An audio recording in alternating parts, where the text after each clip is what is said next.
ऐसा मित्रों, अभी वर्तमान में दो मुद्दों पर अधिकतर चर्चा हो रही है।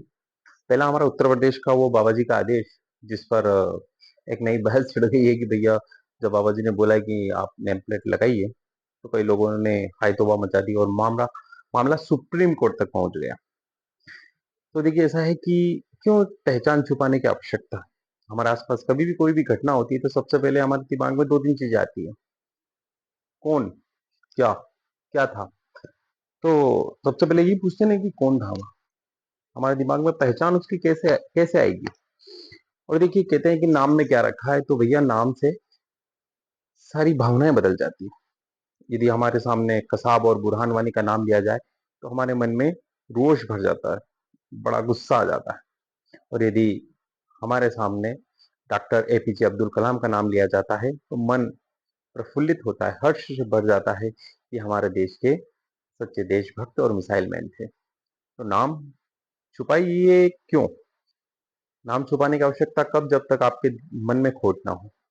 यदि मन में कोई चोर नहीं हो, आपकी नीयत साफ है, अच्छी है, अच्छे करने की आपकी इच्छा है, तो जग जाहिर है भैया। इसलिए उस मुद्दे को जो है राजनेता जिस हिसाब से ले रहे हैं, तो इनसे निवेदन यही है कि अपनी लाल टोपी के नीचे अपने दिमाग के अंदर जो शैतानी ख्याल बन रहे हैं, बुन रहे हैं जाल, हम सनातनियों के विरुद्ध इसको इनको बंद करना चाहिए। दूसरा एक और, हमारे पप्पू भैया भी आजकल जाति गणना इस पर खूब हो हल्ला कर रहे हैं।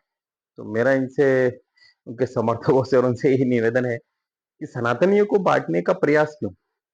भैया हमारे तो उसमें एक दुआ हम सुनते थे, जात ना पूछो साधु की पूछ लीजिए ज्ञान। जहाँ ज्ञान होता है हम उसको महत्व देते हैं। और ये जाति व्यवस्था, ये वर्ण व्यवस्था हमारे पूर्वजों ने कर्म के आधार पे बनाई थी।